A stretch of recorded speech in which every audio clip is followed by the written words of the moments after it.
¿Qué tal? Muy buenas noches, sean bienvenidos a una nueva emisión de su programa Criterios, donde en esta ocasión estaremos tocando temas de coyuntura. Y ustedes se preguntarán, bueno Fer, en esta semana nosotros también hemos visto esos temas, los han analizado, pero algo que nos gusta aquí en su programa Criterios es que esos temas los podemos ver desde diferentes ángulos, desde diferentes perspectivas. ¿Qué opinan algunos analistas sobre la cuestión de seguridad en el país? Sobre las relaciones entre El Salvador y Estados Unidos, sobre lo que está pasando en la Asamblea Legislativa. ¿Y qué opinan otros analistas? Eso es lo que nosotros estamos explorando aquí en Criterios. Esos criterios que siempre traen para nosotros. Por eso es que hoy, para hablar de esos temas, tenemos al analista político y consultor en seguridad, Luis Contreras. ¿Qué tal? ¿Cómo está? Buenos días, un gusto estar aquí en tu programa y ya dispuesto para conversar y analizar la coyuntura política del país. Desde luego. Y precisamente quería iniciar con esto que tanto está asustando a los salvadoreños. ¿Qué ha sucedido con esto del alza de homicidios y del pronunciamiento del gobierno? Sí, tal vez para poner en contexto es importante mencionarlo, yo lo he hecho en otros programas y en columnas de opinión, para que lo comprendamos de esta manera. La seguridad, sea el país que sea, nunca se va a eliminar. La seguridad pública, o la criminalidad se neutraliza, que es muy diferente. ¿A qué quiero llegar con esto? Que cuando tú implementas una política criminal, modelos de seguridad ciudadana, seguridad pública, etcétera, buscas eso, minimizar el cometimiento de hechos o actos delictivos. Sin embargo, llega un momento que pueden darse picos o alzas de violencia. Por ejemplo, en Estados Unidos, que es un país, es la primera potencia económica del mundo, existe el delito de oportunidad, que es el robo, el hurto. En ciertas zonas se dan situaciones de esa índole. A veces, lamentablemente, se dan masacres en escuelas, ¿te has dado cuenta? Por ejemplo, Japón, que es un país también en el cual no tiene mucha criminalidad. Recientemente se dio una escena lamentable donde una persona se disfrazó de Joker, de Guasón, y apuñaló a unas personas en el metro. Es decir, prevenir esas situaciones es complejo. ¿A qué quiero llegar con estos ejemplos? Que la delincuencia, violencia, criminalidad siempre está fluctuando en el ambiente. Solo necesita espacios para volver a renacer, digámoslo de esta forma. Ya volvió a nuestro país. El Plan Control Territorial, desde que se comenzó a ejecutar con este gobierno actual, ha logrado niveles históricos óptimos de violencia homicida en la disminución de este tipo de delitos. Obviamente el indicador en seguridad están, un ejemplo, las extorsiones, desaparecidos. La violencia homicida, la vida humana, quizás obviamente es lo más sensible, lo que más resalta evidentemente, y fue lo que se ha comenzado a contrarrestar, a neutralizar, como lo mencionaba hace un momento, desde el inicio del Plan Control Territorial, y el cual ha logrado hasta los niveles históricos. Por ejemplo, si nos vamos al promedio de asesinatos diarios en octubre, era de 2.5, septiembre 2.0, agosto 1.9, julio 2.9, junio 2.8, en noviembre hasta el día 7 hemos tenido un alza considerable que es 3.6.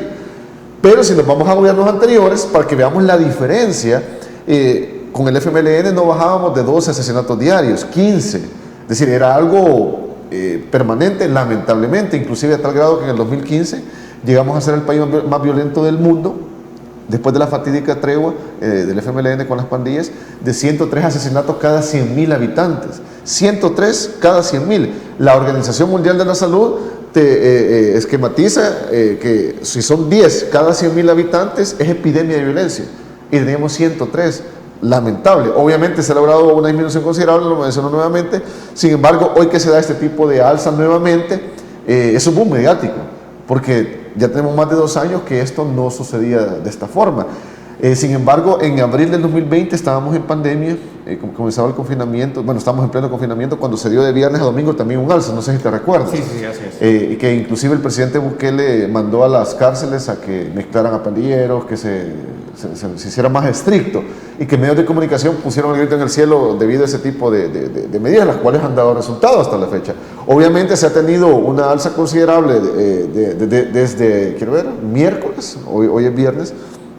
Y esperemos que las autoridades logren neutralizar nuevamente esa violencia. Es decir, la violencia en El Salvador no se ha erradicado, los territorios 100% no están recuperados por las autoridades, sin embargo, muchos sí. Hay que hacer la diferencia. Por ejemplo, en seguridad ciudadana, para lograr edificar un arquetipo como tal de seguridad ciudadana, estamos hablando de unos 15 años, por ejemplo, mínimo, al seguir esta dinámica. Al continuar con este patrón, exacto, en 15 años se puede reducir. Sí, porque vaya, para que lo entendamos, vaya, la seguridad ciudadana no solamente le compete a las autoridades de seguridad pública, sí, no solamente PNC, Ministerio de Justicia, en este caso la Fuerza Armada, sino que ya se involucra actores civiles, por ejemplo, escuelas, empresa privada, universidades, incluso hay algo que se conoce como la criminología ambiental, que es la prevención situacional del delito, el entorno que tanto favorece o no al cometimiento de hechos delictivos. Si te das cuenta, las situaciones donde lamentablemente se da asesinatos o robos son lugares que permiten que reúnen esas características para el cometimiento del delito. Poca iluminación, lugares desolados, zonas rurales, por ejemplo. Nuestro país, sabemos que en su gran mayoría es un país rural, definitivamente todavía. Solo la capital y las ciudades o municipios aledaños no lo son de esa forma, y todavía de igual manera son ciudades oscuras, una iluminación no muy amplia, no de calidad como otras ciudades. Cuando tú vas a otro país, ves una iluminación en la noche diferente. Pero ¿qué quiere ver con esta comparativa? Que entendamos que la seguridad pública, seguridad ciudadana, no solamente se va a combatir con el perseguimiento del delito, o sea, así como ha salido las autoridades recientemente operativamente, que desplegaron soldados, policías. Obviamente eso es un elemento, es una acción muy puntual, que obviamente genera un disuasivo al delito, porque si hubo un alza un par de días, el hecho que se desplieguen a nivel operativo, ves capturas, ves controles vehiculares, y eso disuade al delincuente. Es decir, al ver la presencia policial, que es el primer nivel de fuerza, logras que se minimice un poco el accionar delincuencial. Sin embargo, hay otros elementos como los que te mencionaba, la prevención situacional, que intervienen también para disuadir al delincuente de no cometer hechos delictivos. Ahora, también respecto a las palabras del ministro de Seguridad y Justicia, que menciona que sí, como tal el alza de los desaparecidos no es así como se está diciendo, sino que simplemente es algo orquestado por la oposición, según menciona él. ¿Podemos afirmar esto? Evidentemente, para poner en contexto también el flagelo tanto en los desaparecidos como en la movilidad forzada, eso germinó, esos delitos no existían antes, a diferencia de la guerra, por ponerle un ejemplo. Después de la posguerra no se daba ese tipo de delitos, sino que eran asesinatos. En los 90 se tomó el secuestro express, después ese sí se logró neutralizar. Hoy es otra modalidad. Sin embargo, en gobiernos del FMLN, como te menciono, ¿y por qué lo pongo a referencia? Porque en estos gobiernos las políticas criminales fueron de lo peor. Y eso lo vemos en los resultados. Te mencioné en el 2015 cómo hubo asesinatos cada 100.000 habitantes, 103. También ese año se asesinaron a más de 40 policías. Si te das cuenta, y a la población también, preguntémonos cuántos policías han matado este año. Gracias a Dios no, que yo recuerdo, no hay un dato de una persona en ese aspecto. Es decir, antes emboscaban a los policías, la operatividad criminal era mayor. Obviamente, los desaparecidos comenzaron a darse en ese año, y para darte datos muy puntuales, por ejemplo, en el 2010 se tuvo casi 3.000 denuncias, estoy hablando de desaparecidos, 2011 2.400 y fracción, 2012 casi 3.000, 2014 más de 4.000. 2014-2015 fueron los años álgidos en cuanto a la operatividad criminal en nuestro país. Después comienza a disminuir, fíjate. 2015, 4.190. 2016 baja a 3.700. 2017, 3.200. Y llega al 2018, 3.300, que hay una leve alza. Y en el 2019 a 1.385. 2019. El promedio diario de denuncia, en ese momento el gobierno lo recibió con 9.2 denuncias diarias.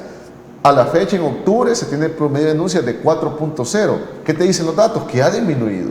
Obviamente, en las redes sociales, cuando tú viralizas una desaparición, indudablemente la oposición política busca sacar rédito y comienza a machacar. Y como decía Vladimir Lenin, una mentira repetida se hace cierta después de tanto repetirla.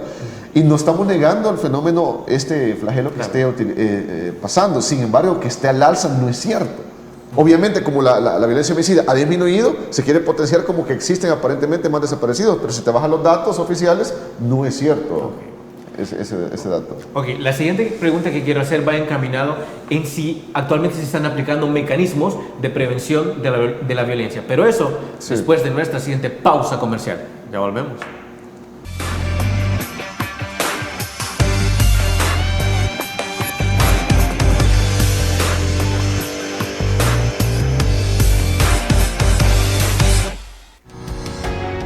Samvar, una empresa que cree en la sostenibilidad ecológica y en la cultura de productos biodegradables en El Salvador, decididos a proveer las mejores soluciones en limpieza, porque cuidar el medio ambiente es tarea de todos.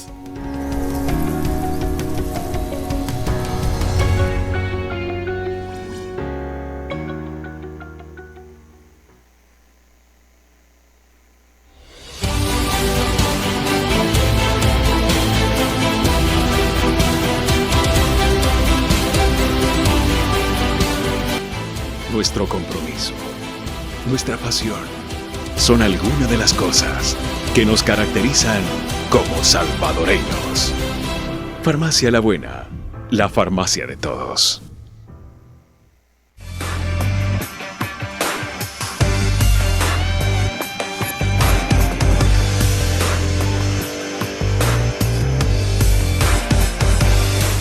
Continuamos aquí en su espacio Criterios, donde estamos dialogando con el analista político y consultor en seguridad, Luis Contreras. Cerrábamos el bloque anterior mencionando sobre si nosotros realmente o el Estado salvadoreño está aplicando las políticas de seguridad preventivas.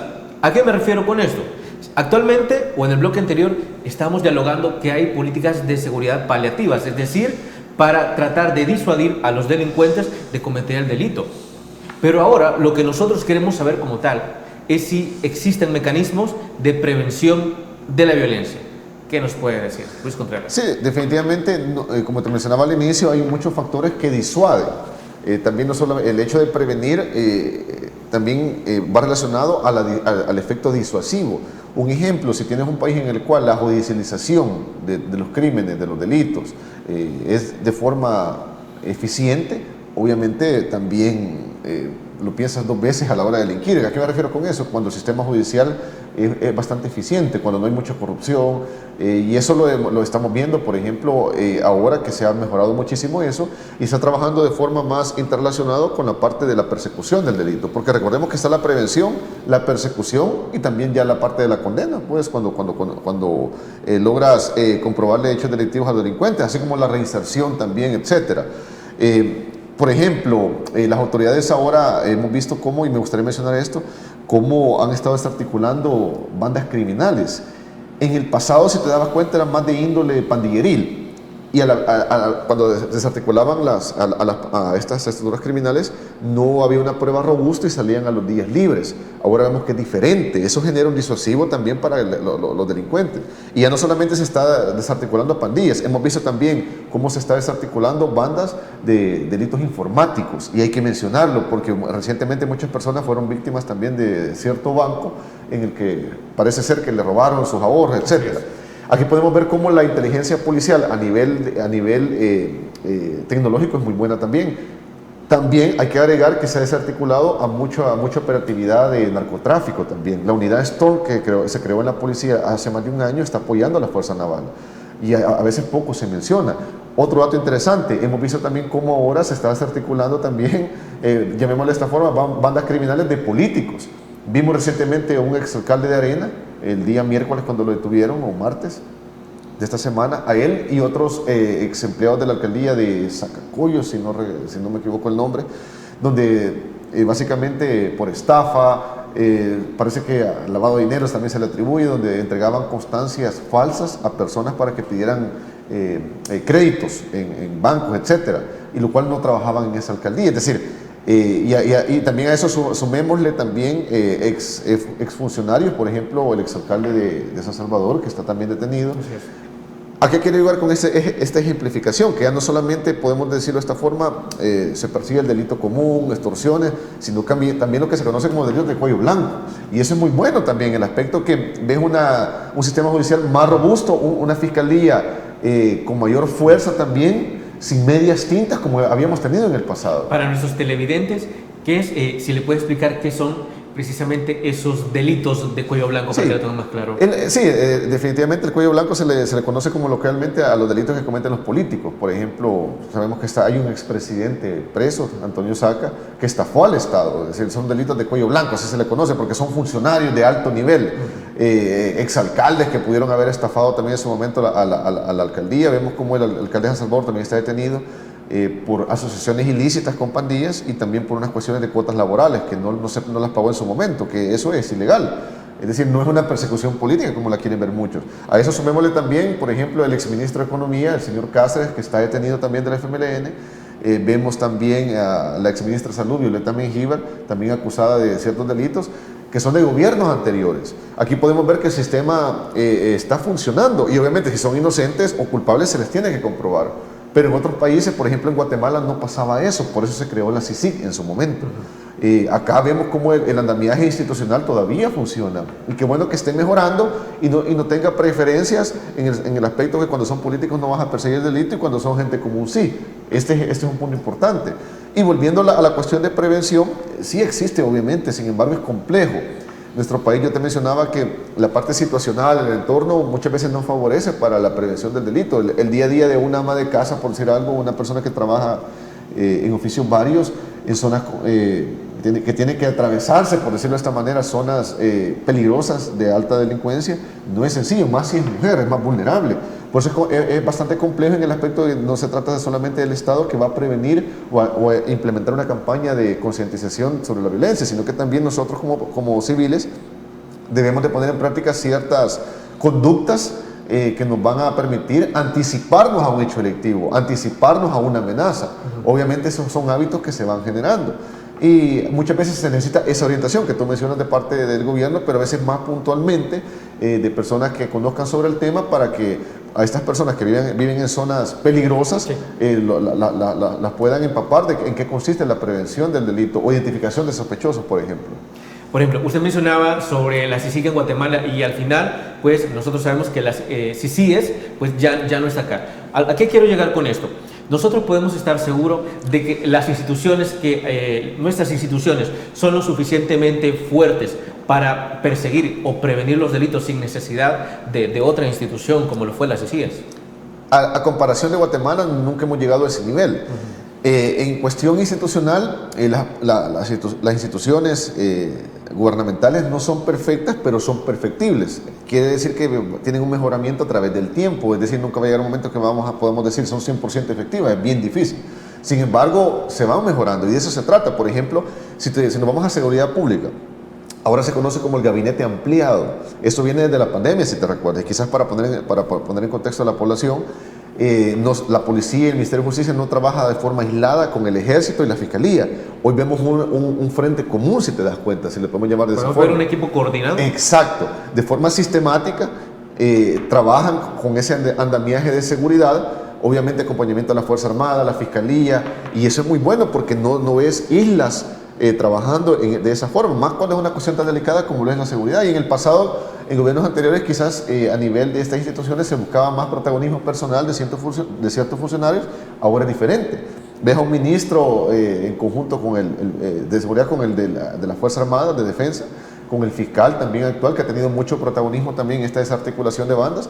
Y volviendo a eso también, si te das cuenta, recientemente se ha articulado a muchas personas, bandas criminales ahí en occidente del país.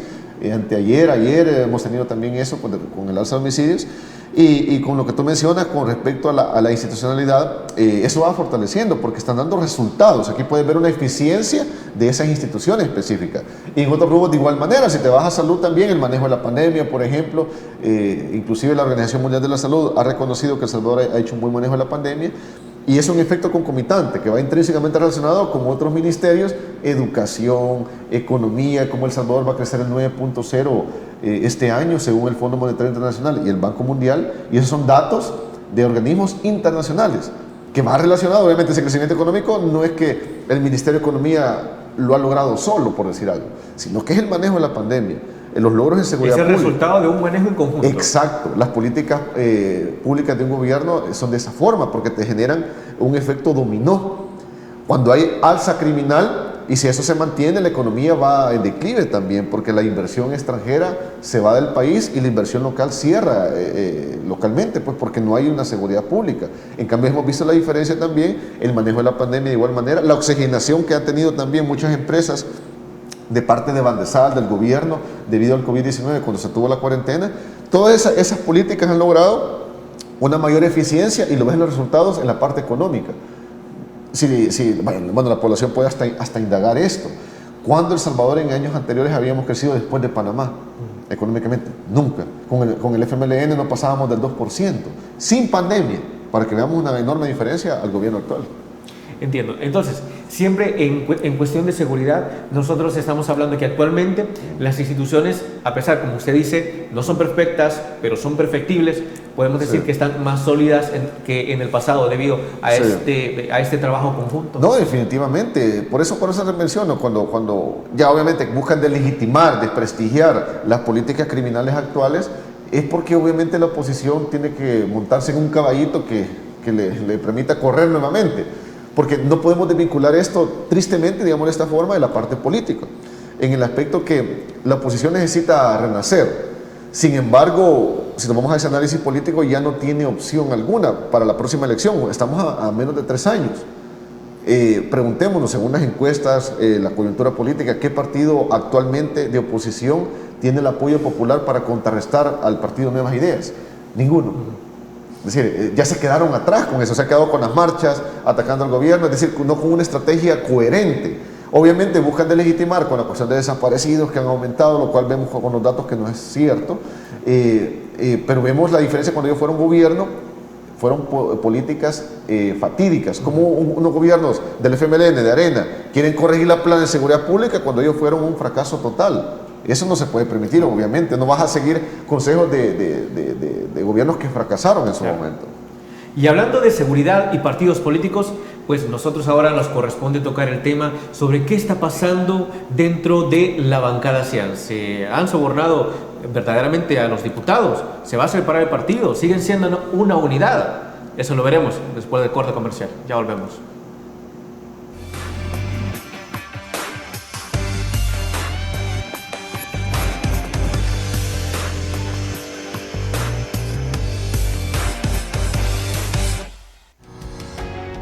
Samvar, una empresa que cree en la sostenibilidad ecológica y en la cultura de productos biodegradables en El Salvador, decididos a proveer las mejores soluciones en limpieza, porque cuidar el medio ambiente es tarea de todos.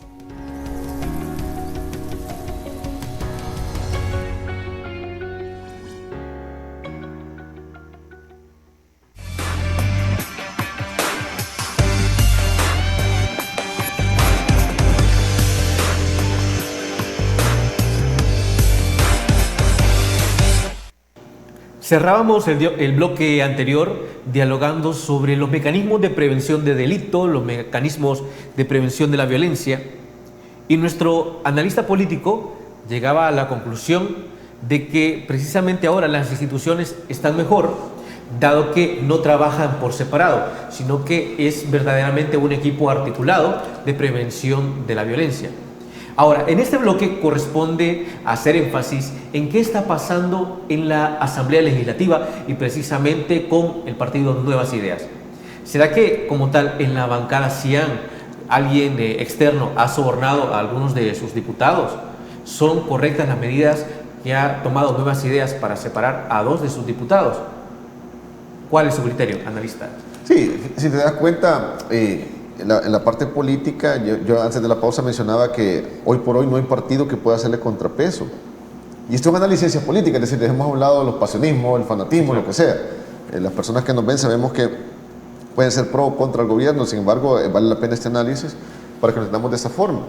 La oposición, al ver que sus ataques, inclusive, fíjate qué interesante, desde que estaba la asamblea anterior, entrampaban préstamos, en contra de las medidas del confinamiento de la pandemia, en contra del Hospital de El Salvador, y nada de eso les dio resultado, y tenemos a la fecha más de 50 diputados de la bancada CIAN. Bueno, así se ha denominado esta bancada. Y ves la atomización que tuvo en el declive Arena y el FMLN con 4 diputados, cuando en su momento fueron hasta gobierno. O sea, es básicamente ínfimo la incidencia que tienen ahora en la Asamblea.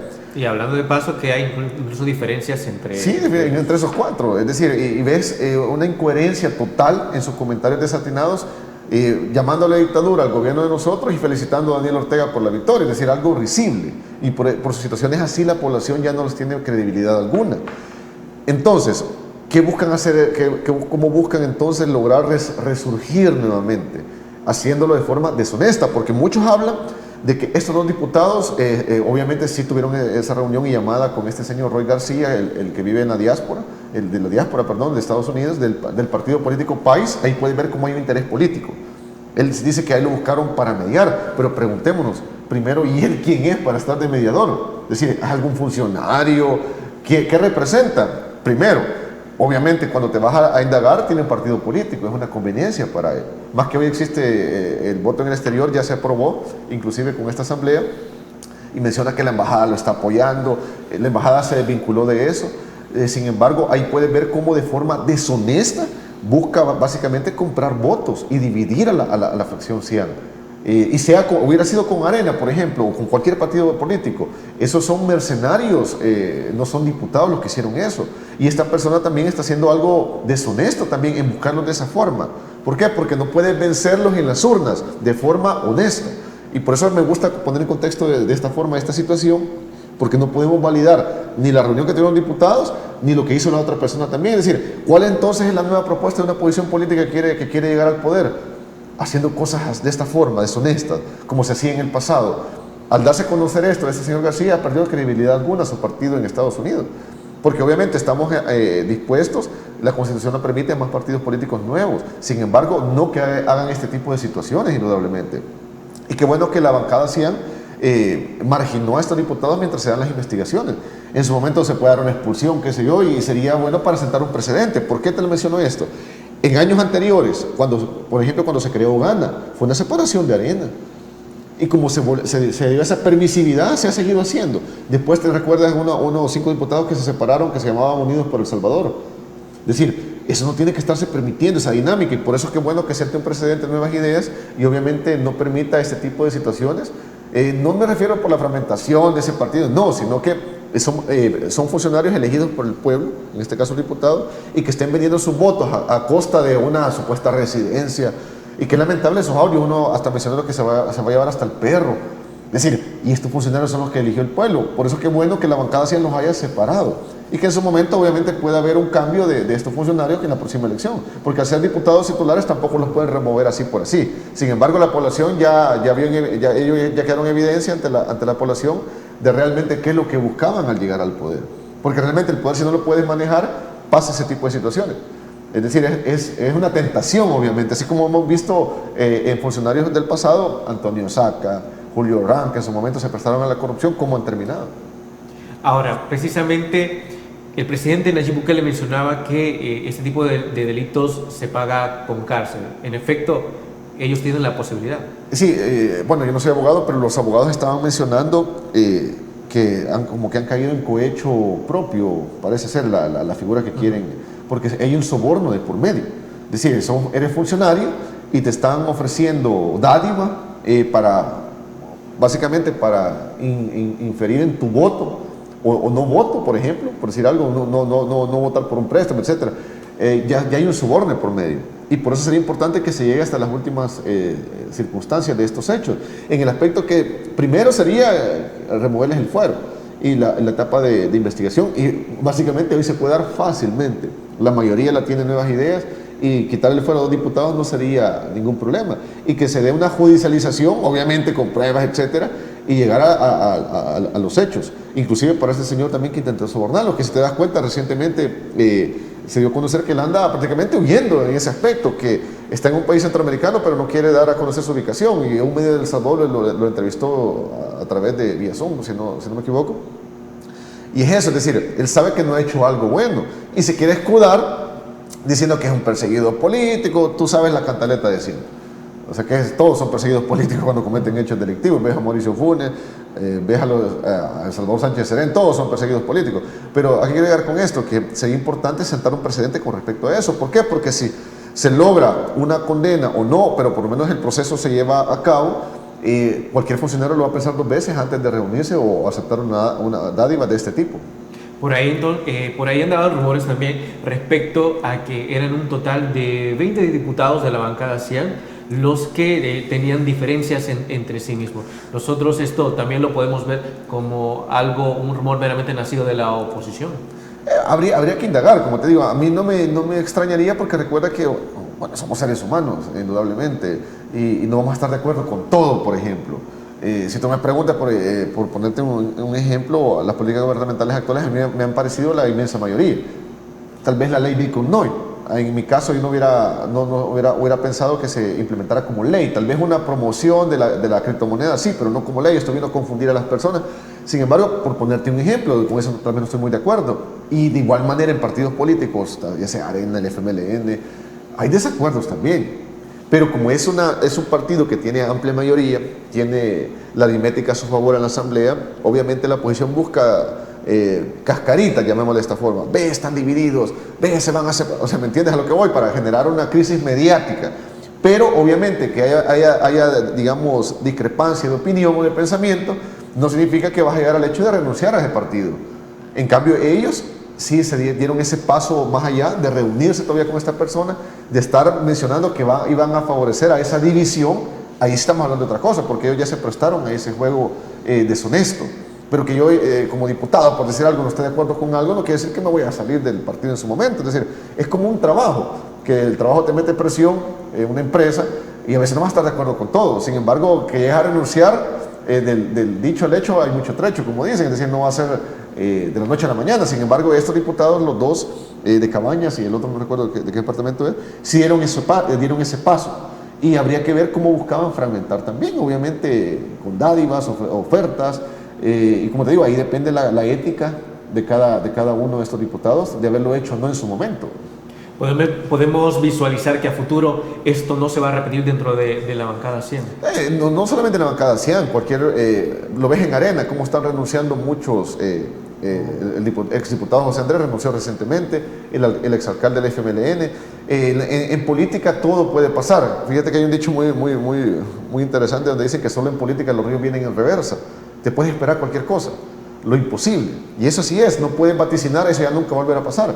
Pero por eso es importante que la bancada Cian siente un precedente y no permita que estos diputados sigan en su rol. Y lo han demostrado, porque básicamente lo sacaron de una plenaria y lo sustituyeron sus suplentes. Y fíjate qué interesante es eso, porque la oposición estaba en contra de eso, que ellos son diputados titulares, etc.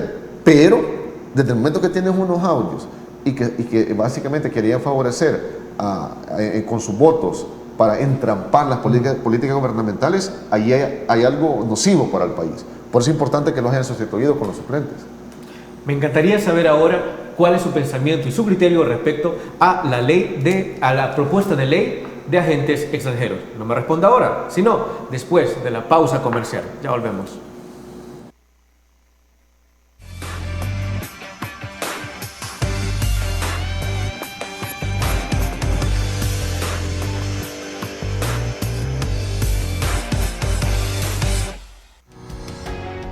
Samvar, una empresa que cree en la sostenibilidad ecológica y en la cultura de productos biodegradables en El Salvador, decididos a proveer las mejores soluciones en limpieza, porque cuidar el medio ambiente es tarea de todos.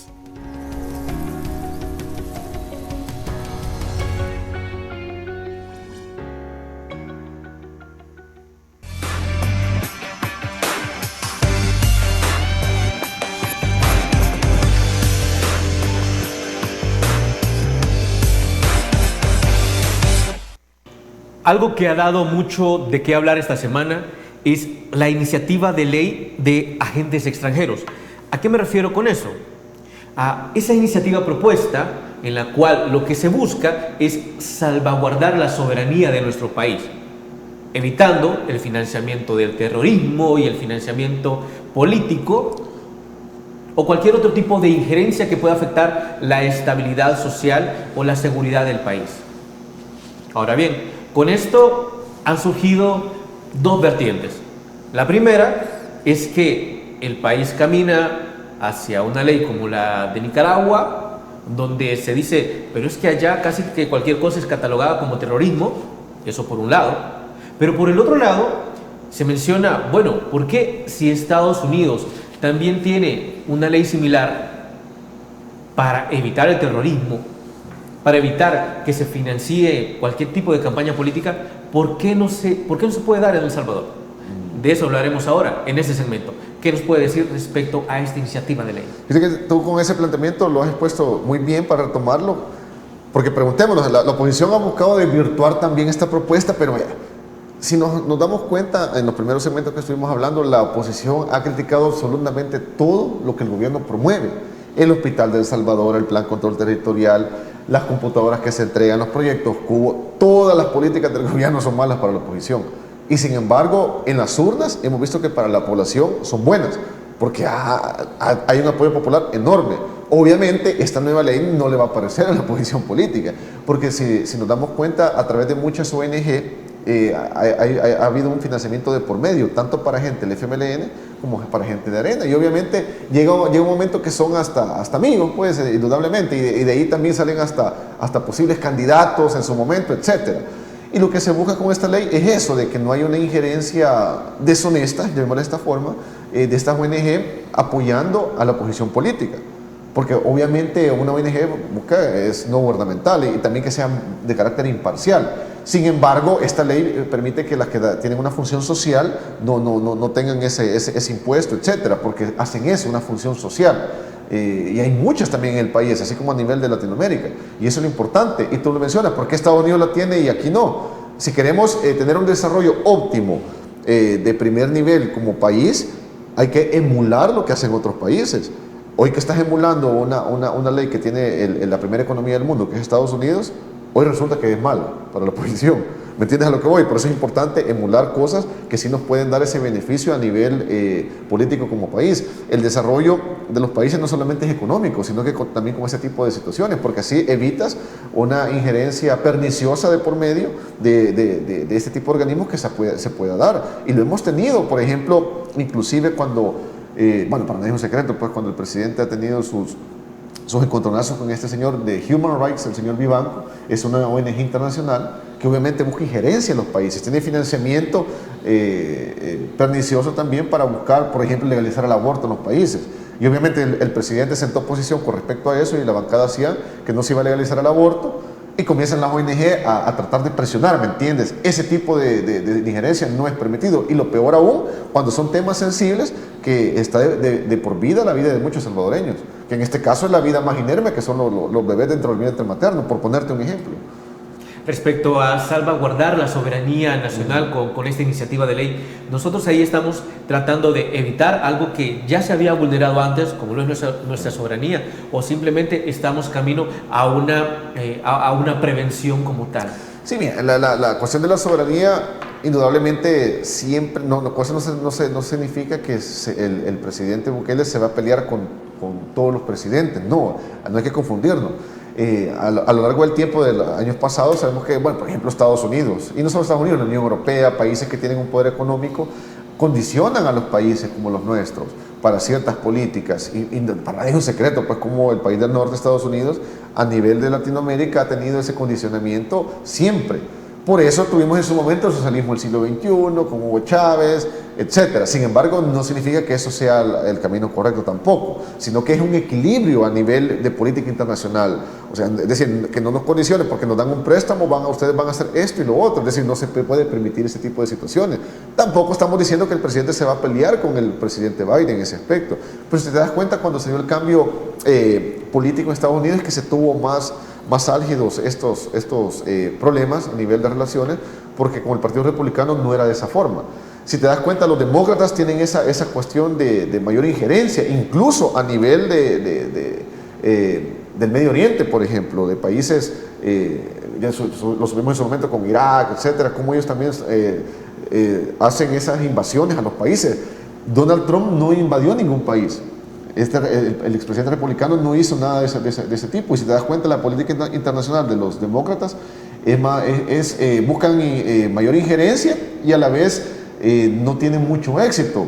Lo pueden ver con el caso de los talibanes recientemente. O sea, eso, la aceptación de Biden en Estados Unidos es muy baja y no tiene un presidente mucho tiempo de estar en el poder, es decir, no ha sido muy acertada esas políticas. Vemos también en nuestro caso en El Salvador, como la señora de negocio, el señor Mays, también ha tenido un tono bastante alto en cuanto a la parte política. Pero eso es lo interesante de las relaciones internacionales. Y precisamente ahora vamos con eso, sobre cuál es su criterio respecto a las relaciones entre Estados Unidos y El Salvador. Eso, después de la pausa comercial. Ya volvemos.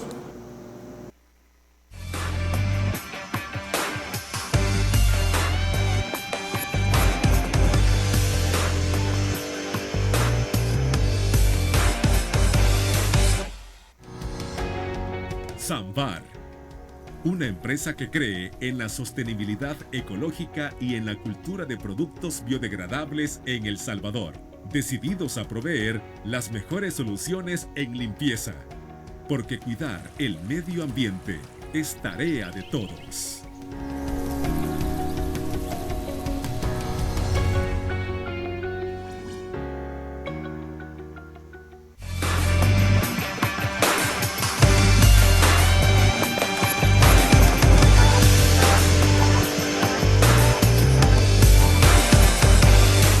Y en este último bloque nosotros queremos saber, a través de nuestro analista Luis Contreras, cómo se encuentran las relaciones diplomáticas entre Estados Unidos y El Salvador. Es decir, ¿lo que está sucediendo actualmente es algo recurrente, es algo que siempre pasa en todos los países, o simplemente estamos en una situación demasiado tensa? ¿Qué nos puede decir? Sí, no, las relaciones humanas son de lo más complejo que existe, sean con nacionales o internacionales. E indudablemente cuando hay una parte política, económica de por medio, lo son más todavía. Y sabemos que Estados Unidos es nuestro principal socio económico. Con esto no estamos diciendo que el gobierno actual se está peleando y nos van a condicionar y ya no van a haber remesas. No, o sea, se trata de manejar una situación armónica con todos los presidentes. En ese aspecto pienso que el presidente Bukele lo que ha dejado claro es que no va a permitir una injerencia condicionante. Es decir, no se puede permitir, ya sea de Rusia, de China, de Japón, lo que sea. Sin embargo, sabemos que Estados Unidos, como lo mencionaba antes de la pausa, su ajedrez geopolítico a nivel mundial siempre ha sido esa dinámica. Y tienes ahora un tigre asiático como lo es China, obviamente ya en Latinoamérica muy presente de años atrás, desde el 2010 en Sudamérica, que le ha venido robando terreno. Para ponerte un ejemplo, inclusive en el 2010 desplazó a Estados Unidos China como principal socio económico de África. Por ejemplo, de Chile, Brasil, Colombia, el principal socio económico es China, ya no es Estados Unidos. ¿Sabe? Y la población, hay muchas cosas que tal vez ignora con respecto a esto, y a mí me gusta mencionarlas porque estudiar este fenómeno geopolítico es muy interesante y uno entiende por qué Estados Unidos está un poco desesperado en ese aspecto de no permitir que se le salgan sus países de su órbita. Por ejemplo, en el 2018, tú sabías que China construyó bases espaciales en Argentina.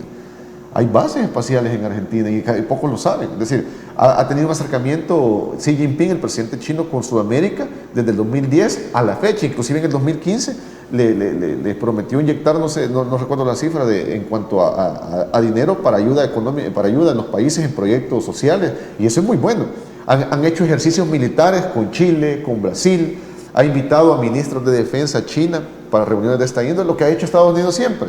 Pero obviamente antes no tenía un contrapeso de tal envergadura y tanta fuerza política como lo es China. Hablamos de que Estados Unidos descuidó la región, hablando geopolíticamente. Fíjate que a veces no es tanto eso, porque tú puedes tener un control de esa forma. Sin embargo, el desarrollo de China ha sido muy independiente.